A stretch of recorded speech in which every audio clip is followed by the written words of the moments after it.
बिस्मिल्लाहिर्रहमानिर्रहीम। आज हमने पढ़ना है वोल्ट मीटर। वोल्ट मीटर क्या है?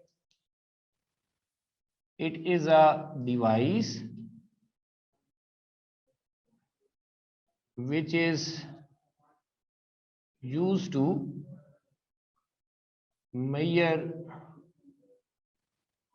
voltage या potential difference between 2 points in a circuit।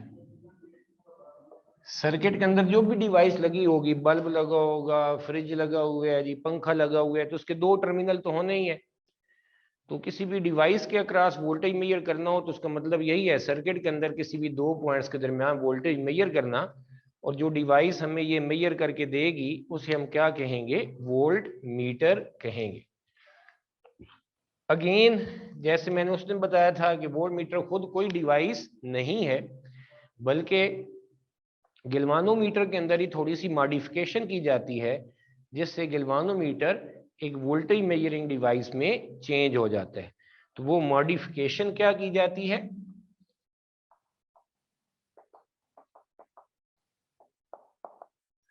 Galvanometer की मॉडिफिकेशन या कन्वर्शन क्या होती है?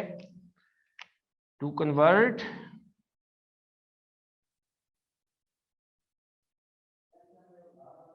गैल्वानोमीटर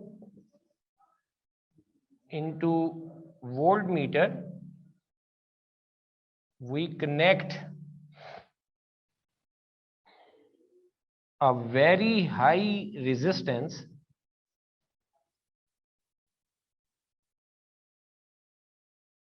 और H कह देते हैं in series with it। ये अगर शार्ट क्वेश्चन में आ जाए कि how galvanometer is converted into volt meter, तो हम यही बात लिखेंगे और साथ डायग्राम बनाएंगे। क्या डायग्राम है? इधर देखो, तो ये है गैल्वानोमीटर। अब इस गैल्वानोमीटर के साथ हमने एक बहुत हाई रेजिस्टेंस सीरीज में लगा देनी है, और ये दोनों मिलके अब हमारे पास क्या कहलाएगा? वोल्ट मीटर कहलाएगा। यानी इन दोनों का जो सीरीज कॉम्बिनेशन है उसको हम क्या कहेंगे? वोल्ट मीटर कहेंगे।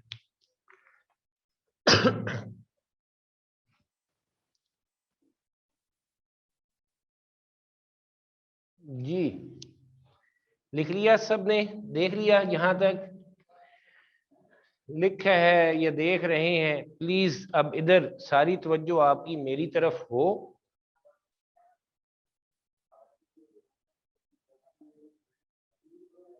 क्या है भला?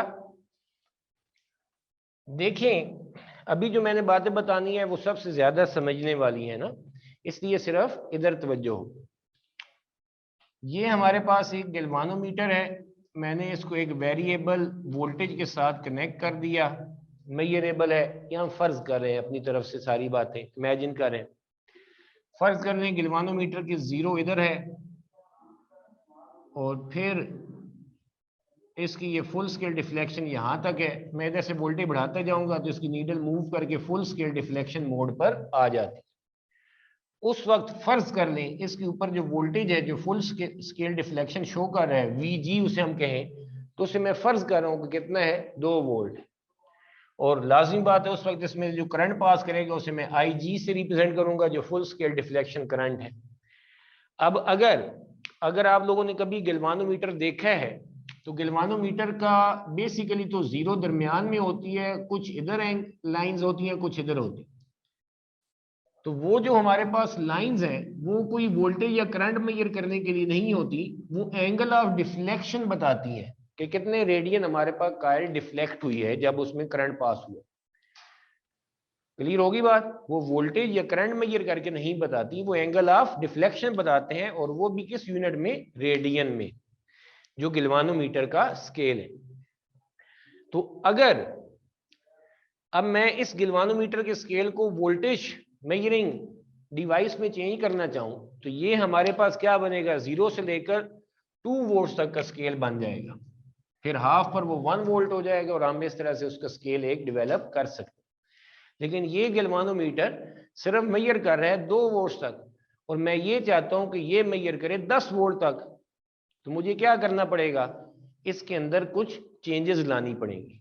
वो चेंज हम क्या करते हैं, हम गैल्वानोमीटर के साथ सीरीज में एक ऐसी हाई रेजिस्टेंस लगाएंगे कि मैं अब इन दोनों के इस कॉम्बिनेशन पर किसी बैटरी की मदद से ही समझ लो, यहां पर एक वोल्टेज अप्लाई करूंगा। कितना वोल्टेज अप्लाई करता हूं, 10 वोल्ट्स का। जहां तक मैं ये चाहता हूं कि ये 2 वोल्ट्स की बजाय फुल स्केल डिफ्लेक्शन शो करे 10 वोल्ट के लिए, यानी इसकी मेजरिंग रेंज 2 से बढ़ के 10 वोल्ट हो जाए। तो उसके लिए मैं क्या करता हूं, इन दोनों के कॉम्बिनेशन पर, इस सीरीज कॉम्बिनेशन पर मैं 10 वोल्ट अप्लाई कर देता हूं। और यहां पर ये RH जो है ये एडजस्टेबल रेजिस्टेंस, इसकी वैल्यू मैं अपनी मर्जी से चेंज कर सकता हूं। फिलहाल मैं इसको इस तरह से एडजस्ट करूंगा कि हमारे पास लाजिम बात है जब वोल्टेज होगा यहाँ पे करंट पास करेगा। करंट डिपेंड करता है रेजिस्टेंस पर, और आपको सीरीज में पता है कि कुछ वोल्टेज गैल्वानोमीटर पर डिवाइड होगा और कुछ किस पर डिवाइड होगा, हमारे पास हाई रेजिस्टेंस पर होगा। अब हमने इस तरह से एडजस्ट करना है कि गैल्वानोमीटर पर फुल स्केल डिफ्लेक्शन शो, यानी ये फुल स्केल डिफ्लेक्शन शो करे, यानी इस पर उस वक्त कितने वोल्ट्स आ जाएंगे, 2 वोल्ट्स, क्योंकि हमने वही गैल्वानोमीटर यहां पर कनेक्ट किया है। तो बाकी 8 वोल्ट किस पे चले जाएंगे, हाई रेजिस्टेंस पे चले जाएंगे। बात समझ में आ गई। हमने इन दोनों के कॉम्बिनेशन पर वो वोल्टेज अप्लाई किया जो हम चाहते हैं कि गैल्वानोमीटर उतने वोल्टेज मेजर कर सके। फिर हमने अगला टास्क क्या है हमारे पास, हमने RH की वैल्यू को एडजस्ट करना है। RH की वैल्यू चेंज होगी, उससे इस पर जो वोल्टेज डिवाइड होगा वो भी चेंज होगा। हम ये चाहते हैं कि इस पर ऐसा वोल्टेज डिवाइड हो, यानी 10 है तो उसमें से 8 वोल्ट इस पर डिवाइड हो, और गैल्वानोमीटर क्या शो करे, फुल स्केल डिफ्लेक्शन। और वो फुल स्केल डिफ्लेक्शन उस वक्त शो करेगा जब उस पर टोटल वोल्टेज कितना अप्लाई होगा, 2 वोल्ट होगा। क्लियर है। तो अब मैं ये कहूंगा कि ये क्या बन गया है, एक वोल्ट मीटर बन गया है।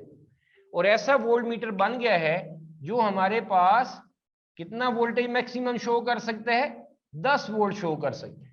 आप कहेंगे वो कैसे, वो इस तरह से कि अगर अब मैं इन दोनों पर 10 वोल्ट की बजाय कितना शो करूं, कितना वोल्टेज यहां पर किसी बैटरी से या किसी चीज से अप्लाई करता हूं, 5 वोल्ट। तो अब क्या था, जब 10 अप्लाई किया था इस पर 2 जा रहा था और इस पर 8 वोल्ट जा रहा था।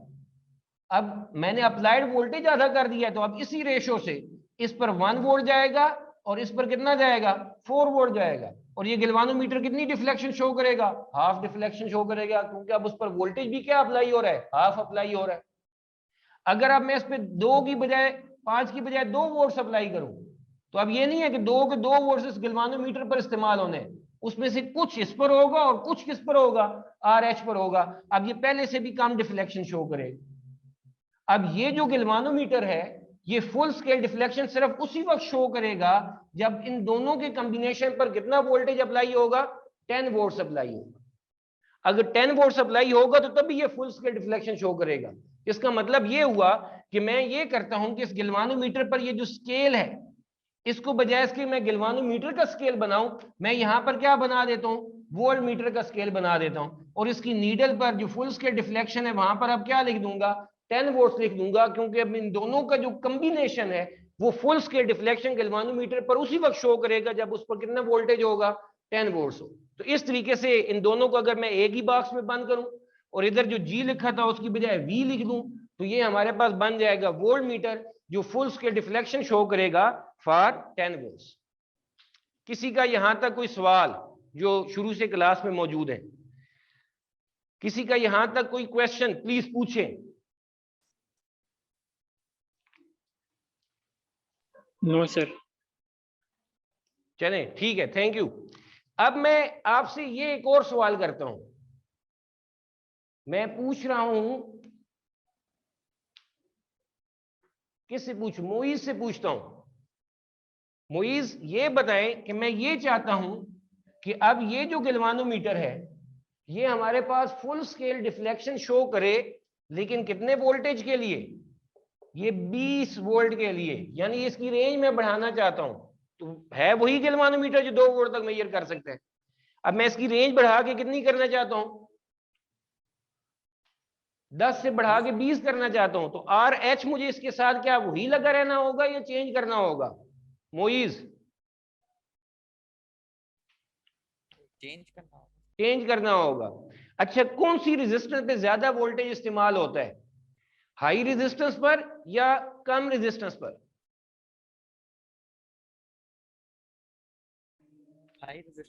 हाई रेजिस्टेंस जितनी होगी उसमें चार्जेस को फ्लो करने के लिए ज्यादा एनर्जी लगानी होगी, ज्यादा वोल्टेज लगाना होगा। अब हम चाहते क्या हैं कि इधर 20 वोल्ट लगाऊं, तो इधर कितना वोल्टेज इस्तेमाल होना चाहिए ताकि वो फुल स्केल डिफ्लेक्शन शो करे? 2 वोल्ट्स। तो बाकी इधर कितना इस्तेमाल होना चाहिए आर एच पर? 18 वोल्ट्स। तो इसका मतलब है आर एच की वैल्यू बढ़ानी पड़ेगी या कम करनी पड़ेगी? बढ़ानी पड़ेगी। तो हमें यहाँ पर जो हाई रेजिस्टेंस है उसकी वैल्यू पहले से बढ़ानी पड़ेगी ताकि इस पर ज्यादा वोल्टेज इस पर जाए, ना कि गैल्वानोमीटर पर जाए। ये ना उस पर ज्यादा वोल्टेज गैल्वानोमीटर पर वो आउट ऑफ स्केल चले जाए, स्केल से भी आगे उसकी नीडल चली जाए। तो अब इसका क्या मतलब हुआ कि अगर मैं रेंज वोल्टेज को बढ़ाता हूं, रेंज वोल्टेज को मैं बढ़ाता हूं, तो मुझे आर एच की वैल्यू भी क्या करनी होगी, बढ़ानी होगी। ये बातें मैंने आपको अब थ्योरेटिकली समझा दी। अब हम इन सारी बातों को क्या करते हैं, मैथमेटिकली यहां पर अपने फार्मूले में रिप्रेजेंट करते हैं। अगेन मैं आज भी लिखवाऊंगा नहीं, सिर्फ मैं जुबानी बताता हूं अभी, फिर उसके बाद हम क्या करेंगे, उसका फार्मूला लिखेंगे। मैं क्या कह रहा हूं,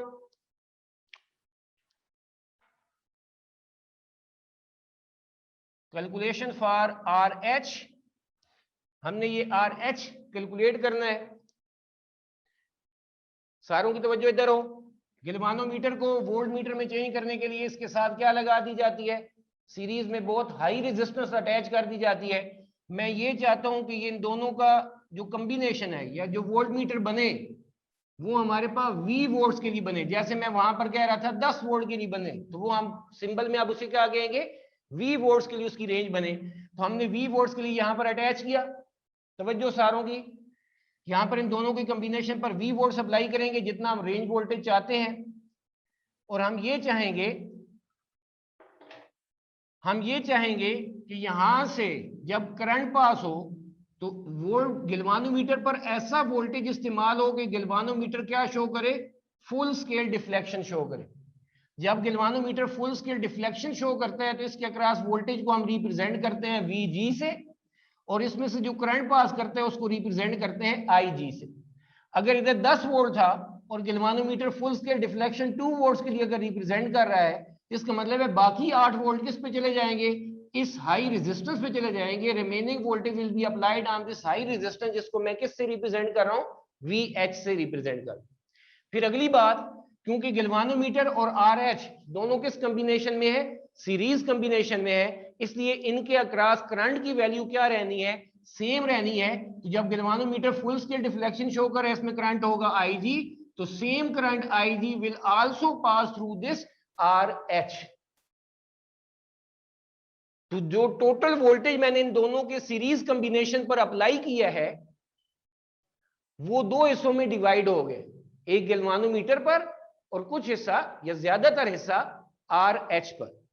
इसलिए हम क्या कहेंगे, एज, ये पहले कहानी सारी लिखने के बाद ये जो अभी मैंने बताई है, as galvanometer is in series with RH, so total voltage जो हमने अप्लाई किया, रेंज वोल्टेज जो हमने अप्लाई किया, जहां तक हम चाहते हैं galvanometer full scale deflection show करे फॉर दिस कॉम्बिनेशन, या volt meter V volt range के लिए बने, तो वो टोटल वोल्टेज V दो हिस्सों में डिवाइड हुआ, अक्रॉस गैल्वानोमीटर और अक्रॉस RH।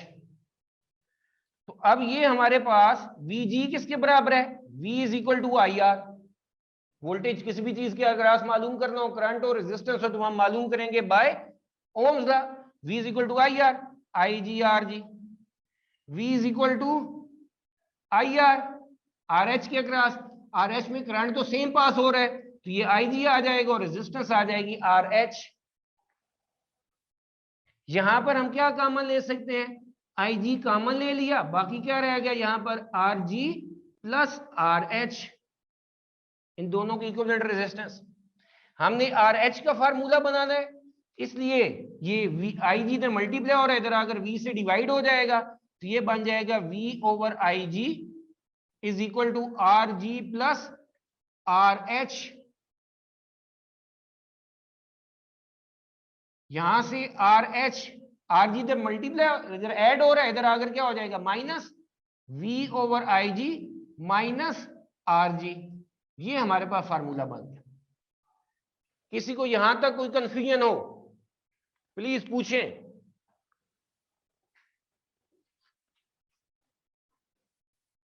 वकार अयूब कोई सवाल है?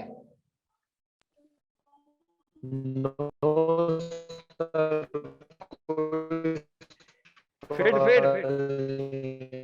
मुझे डर लगता है तुम्हारे से बाजू का कि अभी तुम उधर गिरे ही ना पड़े हो कहीं पर। हाँ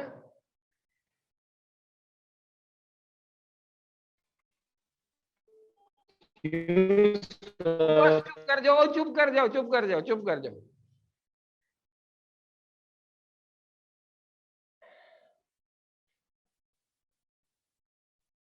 अली साहब क्लियर है? Yes sir. खुशबख्त रहमतुल्लाह अलैह।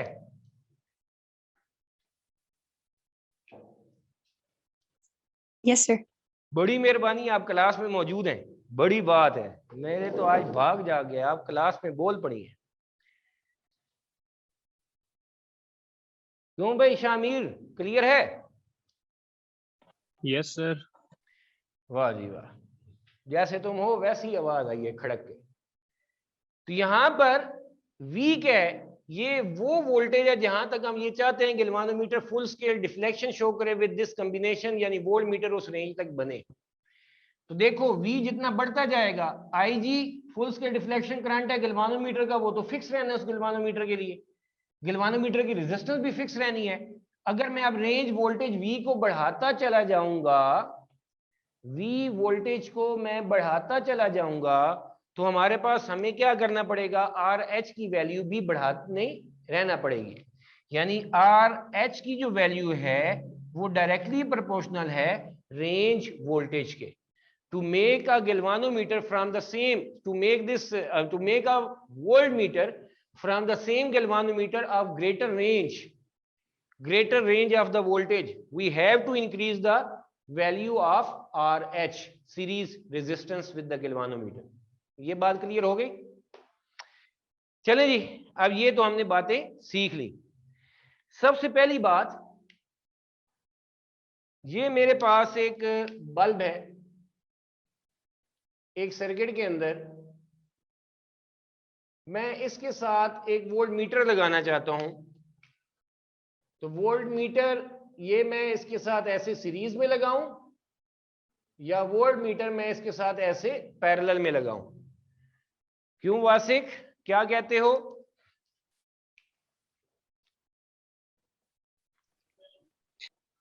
सर पैरेलल में लगाएं। क्यों हुरुल ऐन आप क्या कहती हैं?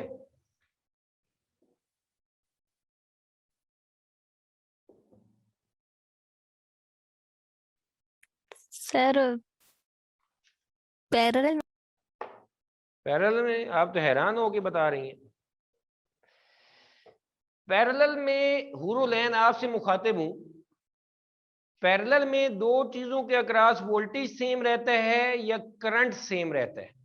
पैरेलल कॉम्बिनेशन में जब दो चीजें पैरेलल में लगी हो तो उनके अक्रॉस वोल्टेज सेम होगा या करंट सेम होगा?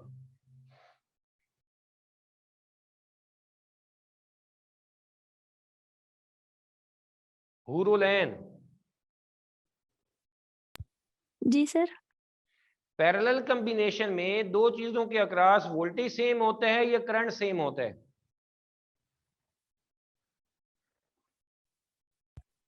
वोल्टेज सेम होता है। तो यही वजह है कि हमने जब भी किसी चीज का वोल्टेज मेजर करना होगा तो हम उसके साथ वोल्ट मीटर हमेशा किस कॉम्बिनेशन में लगाएंगे? पैरेलल कॉम्बिनेशन में लगाएंगे, ताकि वो वोल्ट मीटर अपना वोल्टेज बताएगा जो उस पर इस्तेमाल हो रहा है। लेकिन पैरेलल में होने की वजह से विद दैट डिवाइस उस बल्ब या उस चीज के अक्रॉस भी वोल्टेज क्या होगा, हमेशा उतना ही होगा। तो इसलिए हम क्या कहते हैं कि वोल्ट मीटर जब बन गया, volt meter is always connected in parallel with the device whose voltage is to be measured, कि जिस डिवाइस का मैंने वोल्टेज मेजर करना है उस डिवाइस के साथ वोल्ट मीटर हमेशा पैरेलल में लगाया जाता है। ये बात हो गई। अब मैं अगला पॉइंट लिखता हूं, आइडियल वोल्ट मीटर जो है हैज इनफिनिट रेजिस्टेंस, यानी ये इतनी ज्यादा रेजिस्टेंस का हामिल होता है आइडियल वोल्ट मीटर के, उसमें से करंट ही नहीं पास हो सकता। याद रखना, आइडियल वोल्ट मीटर की रेजिस्टेंस कितनी होती है? इनफिनिट। और आइडियल एम मीटर की रेजिस्टेंस कितनी होती है? क्यों अहमद खान?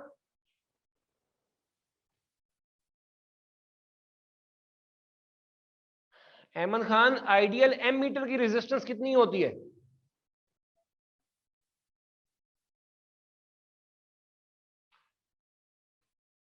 एमन सोई हुई है? सुन मुन बुक मुन उमयुन फहुमुन, क्या कहते हैं? फहुमला यार जी हूं।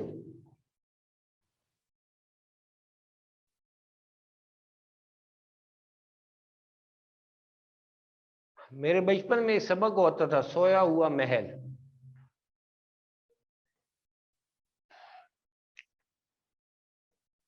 किधर गई?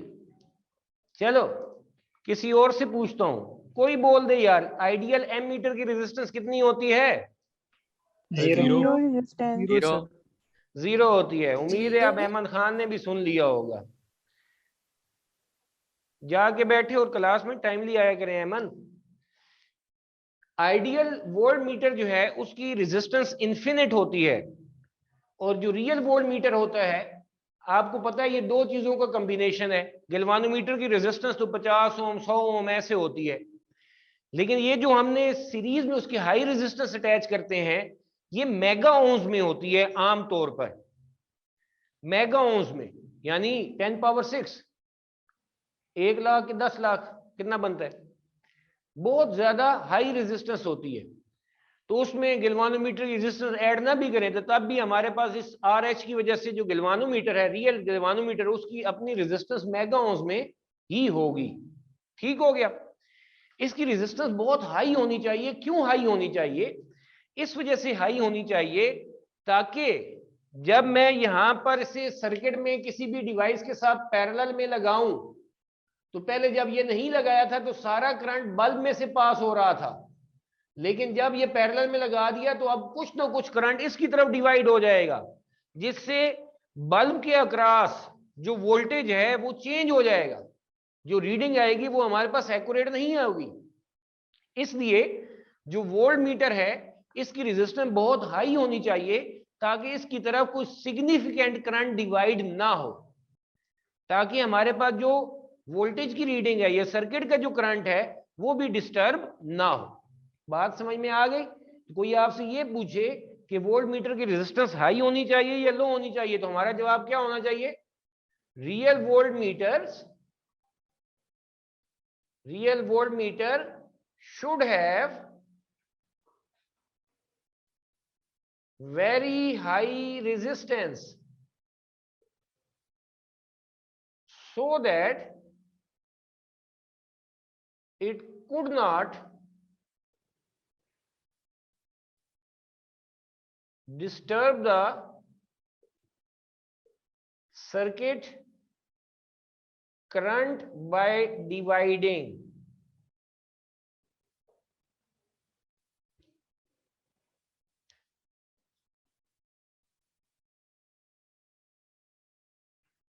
ठीक है?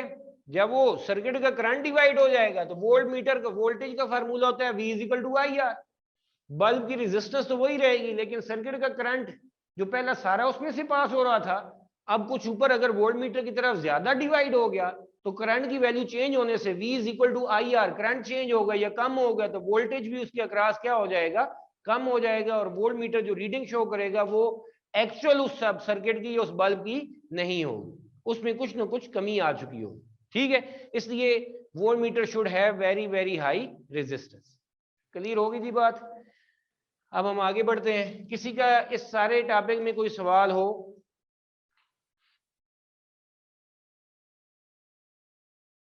सोबान, तुम्हारा कोई सवाल है? No sir. Soban Rafiq? No sir, कोई सवाल नहीं है। अच्छा, मुझे तो लगा किसी और की आवाज है, तब मैं परेशान हुआ। तुम्हारा गला ठीक है? यस सर, थोड़ा बहुत ठीक है। थोड़ा बहुत? मुझे लग रहा है कि तुम बड़े हो रहे हो। बंदा बड़ा हो रहा हो ना, तो उस वक्त उसका गला खराब, गला चेंज होता है, भारी आवाज हो जाती है। तो अब तुम बड़े हो रहे हो, सुभान अल्लाह। और नजमुद्दीन को तुमने देखा होगा, उसका तो पता नहीं क्या हाल हो गया होगा, वो कब से पता नहीं बड़ा हो गया, मुझे लगता है पिछले 100 साल से बड़ा है।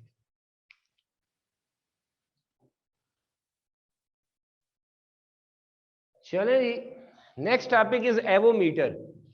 एवोमीटर पे हमने बात करनी तो कल करेंगे, अभी उसको मैं नहीं छेड़ रहा, उस पे हम कल ही डिस्कशन करेंगे।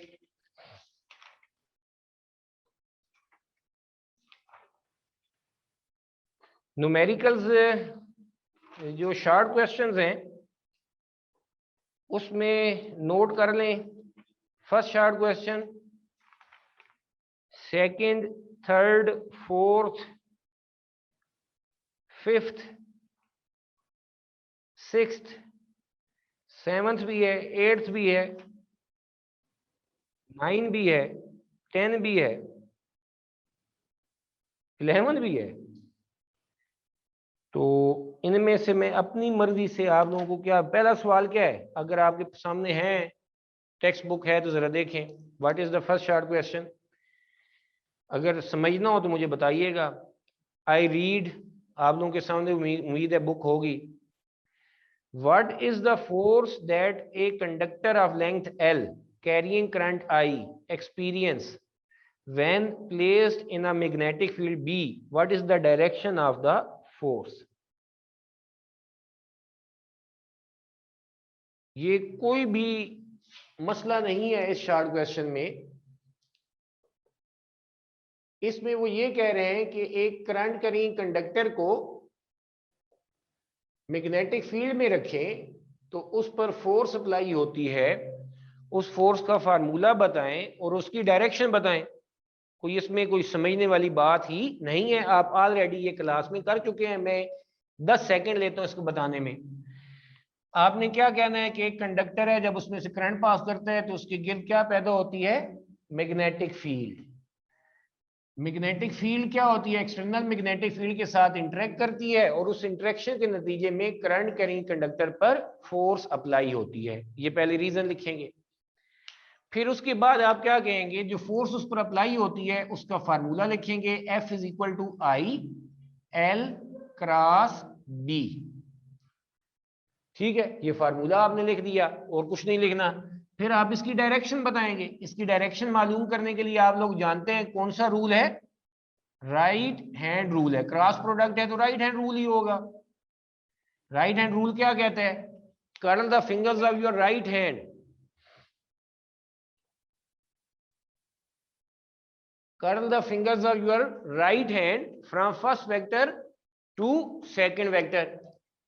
यानी ये लेंथ ऑफ द कंडक्टर है और लेंथ आप लोगों को मैंने बताया है उसी डायरेक्शन में लेनी है जिस डायरेक्शन में करंट पास हो रहा है। और कौन सा करंट? Conventional current. तो ये लेंथ ऑफ द कंडक्टर है, ये ऊपर मैग्नेटिक फील्ड है। तो आप क्या कहेंगे? Curl the fingers of your right hand from first vector L to second vector B through smaller angle, then thumb will be in the direction of magnetic force. ठीक है, तो ये आप लोगों ने लिखना होगा। This is the first short question. उम्मीद है इसमें तो कोई मसला ही नहीं है। सेकंड शॉर्ट क्वेश्चन क्या है? What is the nature of force between two parallel current carrying wires in the same direction? What is the nature of force between two parallel current carrying wires? और current carrying wires भी ऐसे कि दोनों में current की direction same है। तो ये दूसरा जो शॉर्ट क्वेश्चन है, इसको मैंने क्लास में आप लोगों को लिखवाया हुआ है, अभी मैं सिर्फ रिवाइज करूंगा। और ये शॉर्ट क्वेश्चन ऑब्जेक्टिव के लिए भी अहम है इसका जवाब, और शॉर्ट क्वेश्चन के तौर पर भी it is very very important. ठीक है, क्या है आप लोगों को पता है कि किसी भी कंडक्टर में जब करंट पास करता है तो उसके गिर्द सर्कुलर मैग्नेटिक फील्ड पैदा होती है। सही हो गया। तो हम क्या कहते हैं, उसकी डायरेक्शन मैग्नेटिक फील्ड क्या है, क्लॉकवाइज है या एंटी क्लॉकवाइज है। तो उसके लिए हम क्या करते हैं, राइट हैंड रूल एक रखते हैं, वो क्या है, thumb is in the direction of current, then curling finger in the direction of magnetic field. तो मैग्नेटिक फील्ड क्या होगी हमारे पास, एंटी क्लॉकवाइज होगी। एंटी क्लॉकवाइज में क्या होता है, कंडक्टर के राइट साइड पर magnetic field into the page है, और लेफ्ट साइड पर मैग्नेटिक फील्ड लाइंस ऐसे बाहर की तरफ आएंगी, यानी आउट ऑफ पेज है। तो यहां पर इस डायरेक्शन में, जब ये करंट अपवर्ड डायरेक्शन में, तो इधर हमारे पास magnetic field into the page होगी, और इस डायरेक्शन में हमारे पास मैग्नेटिक फील्ड क्या होगी, आउट ऑफ पेज होगी। यानी राइट हैंड पर कंडक्टर के इनटू द पेज है, और लेफ्ट हैंड पर हमारे पास आउट ऑफ पेज है। ये भी कंडक्टर है दूसरा, इसमें भी करंट उसी डायरेक्शन में, इन द सेम डायरेक्शन। तो फिर हमारे पास इसके भी राइट हैंड पर by right hand rule magnetic field क्या होगी, इस B1 कह देता हूं, इस B2 कह देता हूं, वो इनटू द पेज होगी, और लेफ्ट हैंड पर हमारे पास magnetic field out of page होगी। तो जरा इमेजिन करें कि इसकी वजह से इस रीजन में दरमियान में, दोनों वायर्स के दरमियान magnetic field into the page है, और दूसरे की वजह से आउट ऑफ पेज है। दोनों मैग्नेटिक फील्ड एक दूसरे के ऑपोजिट होंगी, जिसकी वजह से नेट मैग्नेटिक फील्ड इस रीजन में, net magnetic field in this region, वो क्या हो जाती है, वीक हो जाती है। एज कंपेयर टू, ये वीक होगी किसके मुकाबले में, इन दोनों कंडक्टर की जो अवे साइड्स हैं उनके मुकाबले में। तो इस तरफ मैग्नेटिक फील्ड स्ट्रांग है और इधर भी मैग्नेटिक फील्ड स्ट्रांग है, तो दोनों स्ट्रांग मैग्नेटिक फील्ड से वीक मैग्नेटिक फील्ड की तरफ इन पर फोर्स अप्लाई होगी, और वो क्या करेंगी, दोनों वायर्स एक दूसरे को अट्रैक्ट करेंगी। ठीक है, ये मैंने आप लोगों को क्लास में भी बताया हुआ है। अब इस क्वेश्चन से हट के ये भी याद रखना है कि अगर दो कंडक्टर हैं, उनमें करंट की डायरेक्शन एक दूसरे के ऑपोजिट है, तो फिर हमारे पास क्या होता है, ये दोनों वायर्स एक दूसरे को रिपेल करती हैं। ये भी हमने क्लास में किया हुआ है, but this is also very important question. अब इसके मैग्नेटिक फील्ड इस साइड पर इनटू द पेज होगी और लेफ्ट साइड पर आउट ऑफ पेज होगी, जबकि जब करंट की डायरेक्शन अपोजिट हो जाएगी तो फिर इसमें क्लॉकवाइज डायरेक्शन में मैग्नेटिक फील्ड होगी, इधर इनटू द पेज ही होगी, और बाहर वाली साइड पर आउट ऑफ पेज होगी। अब दोनों कंडक्टर्स के दरमियान जो मैग्नेटिक फील्ड है वो सेम डायरेक्शन में है, तो यहां पर magnetic field, net magnetic field strong हो जाएगी,